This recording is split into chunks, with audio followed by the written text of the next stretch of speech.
in response to either incident in either New Orleans or Las Vegas. On January 1st, the Louisiana National Guard was activated to provide support to the New Orleans Office of Homeland Security and Emergency Preparedness. For additional information on this support, please reach out to the Louisiana National Guard. And we will continue to closely monitor these situations and stand ready to assist our interagency partners if needed. Looking ahead, throughout the month of January, the department will support our interagency partners for 3 high-profile national special security events. 500 National Guardsmen will play a key role in supporting the counting and certification of electoral votes on January 6th. The request for assistance, expected to be approved in the coming days, for the presidential inauguration activities includes 7,800 National Guardsmen supporting security operations. It also includes some Title X forces coming through U.S. Northcom to provide supplemental support to our interagency partners as needed. Additionally, the Joint Task Force National Capital Region will lead ceremonial honors for the state funeral of President Carter, ensuring a dignified tribute to the former president. For more information on each of these events, please contact the Department of Homeland Security or U.S. Secret Service, which is the lead partner agency for each of these events. And finally, on January 7th, Secretary Austin will travel to Ramstein, Germany for the 25th meeting of the Ukraine Defense Contact Group to reaffirm our enduring commitment to Ukraine. Together with defense ministers and military leaders from around the globe, Secretary Austin will focus on delivering practical and coordinated support that reinforces Ukraine's ability to defend itself today and deter aggression in the future. We'll have more details to share on the Secretary's official engagements at Ramstein in the coming days. But with that, I'm happy to take your questions. Tara, if you want to start us off. Yes, thanks, Sabrina. So on the New Orleans attack, you said that DoD is not working with law enforcement agencies right now, but what about making Army veteran Jabbar's personnel records completely available, any mental health records? Has there been any sort of indication that he was radicalized in any way during his military service? So that's something that the investigation is, of course, going to unearth. We're not the lead department for that. That'd be the FBI. But of course, the FBI is going to, over the course of the investigation, comb through, how this individual did become radicalized. In terms of his personnel information while he was serving in the Army and as a reservist, I'd refer you to the Army. I believe they did release some of his medical personnel information. So, I don't have more than what they've already provided. Did release to the FBI, or how do they access those records? So Army CID is working with the FBI and local law enforcement for the Las Vegas event that occurred earlier this week, assisting with the investigation. But again, we're not the lead. But of course, Army is going to be providing medical records, any other assistance that we can or that's requested. We're going to, of course, support the investigations that are happening either by the FBI when it comes to the New Orleans event or with the Las Vegas incident. Okay, 2 more on the Las Vegas incident. Sure. CNN is reporting that Matthew Labelsberger may have been diagnosed with depression and may have sought treatment. Has DoD started to look through his medical records for any sort of indication of maybe a problem that wasn't treated? I can confirm that we have turned over meaning the department has turned over all medical records to local law enforcement. At this time, I just don't have more details to share. That being said, since you referenced it, when it comes to our service members in active duty, there are a number of different ways to seek mental health and mental health treatment. It can be through your chain of command. It can be through the chaplain on base. It can be through Military One Source. And we encourage that. We encourage our service members, if you need help, if you feel that you need to seek any type of mental health treatment or just to talk to someone, to seek the services that are available either on base or online. And just one last. Sure. Is the Secretary planning to file an appeal for Khalid Sheikh Mohammed's plea agreement before the end of the administration? Tara, I don't know if you're tracking the latest developments, if that's what you're referencing, but this morning a judge denied our motion to, Is he going to pursue that further? So we're in conjunction with the Department of Justice. The department is considering our options, but since this just happened this morning, I just don't have more to provide at this time. Liz. Just to follow up on Matthew Leibelsberger, were there any warning signs that his commander would have been aware of? Was there any doubt that he should be able to take this leave to the U.S.? That's something that it's under investigation by local law enforcement. I just don't have more details to provide with you at this time. If I'm able to at a later date, I certainly will. And then separately, there were videos showing U.S. military vehicles heading into northern Syria near Kobani. Are U.S. forces building a base there, or what's going on? Yeah, I've seen some of the reports and have gotten questions about that. There's no plans to build a U.S. base in Kobani, so I'm not sure where that's coming from. Okay. Do you know, is it anything regarding U.S. partner forces in the region? That I can't speak to. As you know, we certainly have encouraged and welcomed the cessation of violence between SDF and other forces in that region. We're continuing to work and focus on our mission, which while we're in Syria, to ensure the enduring defeat of ISIS. But when it comes to U.S. forces in Kobani, there's no plan or intent right now to set up any base. I'm not sure where those reports are coming from. Constantine. Thanks, Sabrina.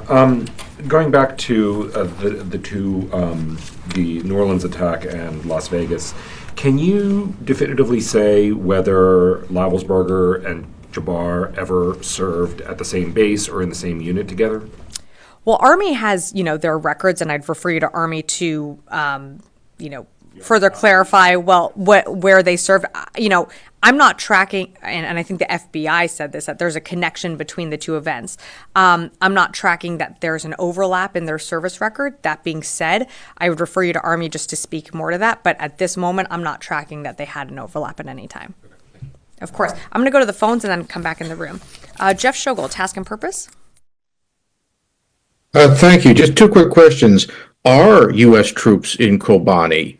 And then do you have any information about an Army soldier who was arrested allegedly for stealing telephone information? His name is Cameron Wagenius. Jeff, on your latter question, I don't have any information on that. On your first question on Kobani, I'm not aware of U.S. forces. Again, I've seen those reports, and as Liz had asked me earlier about U.S. forces establishing some type of base or presence in Kobani, I'm not tracking that is accurate or that we have plans to do so in any way. Moving on to the phones, Mike Glenn, Washington Times. Yeah, thanks, Sabrina. Can you confirm if the chairman has met with any of the Trump transition people so far? Is he expecting to make his pitch for why he should stay in a position in the new administration? Yeah, thanks, Mike, for the question. For questions about the chairman, I think, as you know, I'm going to refer you to Joint Staff to speak to that. As of today, January 3rd, I can tell you that the transition members have met with 79 DoD officials. We are committed to a responsible and smooth transition, but when it comes to the Joint Staff, I'd refer you to them to speak to their engagements with the transition team. I'll come back in the room. Yeah, Chris. Thanks, Sabrina. Without speaking to the case in New Orleans and any motivations there, how does the Pentagon assess ISIS-Khore's ability to conduct external operations? Well, I mean, ISIS retains capabilities, as we've seen in Iraq and Syria, and that's why we have our forces in both of those countries to ensure that ISIS can never reconstitute or resurge or surge back to what it was, just a decade ago. I mean, the entire mission of our force presence there is to ensure the enduring defeat of ISIS, and that's why we've partnered with the Syrian Democratic Forces, over the past few years. And that's why we continue to conduct strikes against ISIS positions, whether it be as recently as in the Badia Desert or elsewhere, because, of course, ISIS remains a threat, but they certainly are not the same threat that they were a decade ago. Great. Janie? Thank you very much, Sabrina. Happy New Year. Happy New Year. Thank you. I have two questions. Sure.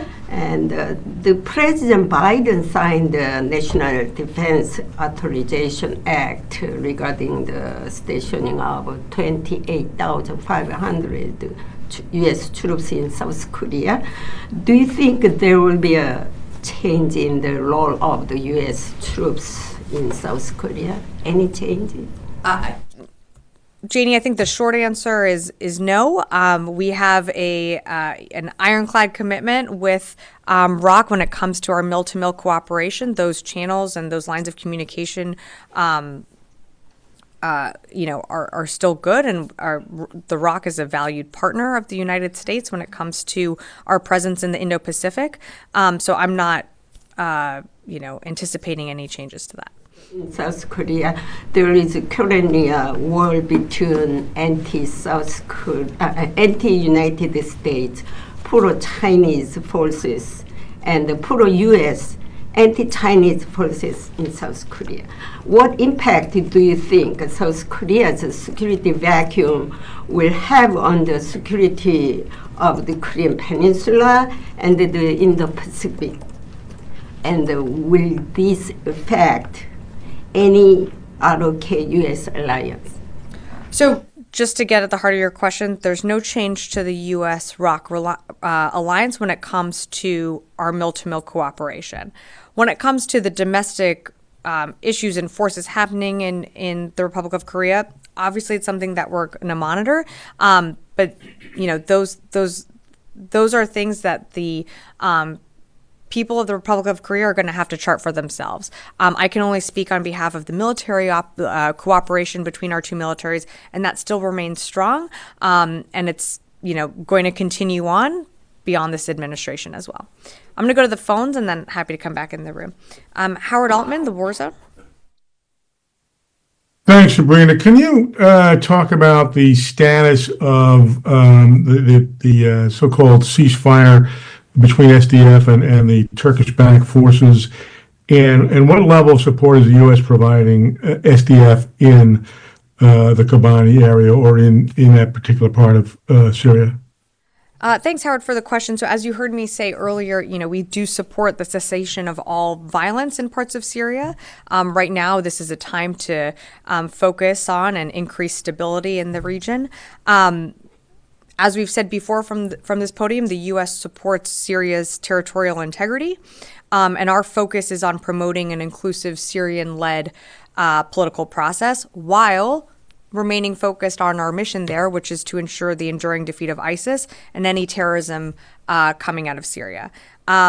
We know that ISIS uses moments like this to try and exploit instability, which is why we are continuing our mission there to ensure that ISIS can never reconstitute or surge back to what we saw just a decade ago. I'll leave it at that. Ostap, VOA?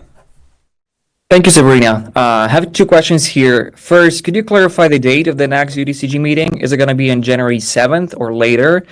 And will there be another leader-level meeting led by President Biden as planned before, or is this the last meeting during this administration? And second question, should we expect more PDA announcements for Ukraine in the coming weeks? Thank you. Thanks for the question. So in terms of PDA announcements, I'm not going to get ahead of anything, and I have no announcements to make today.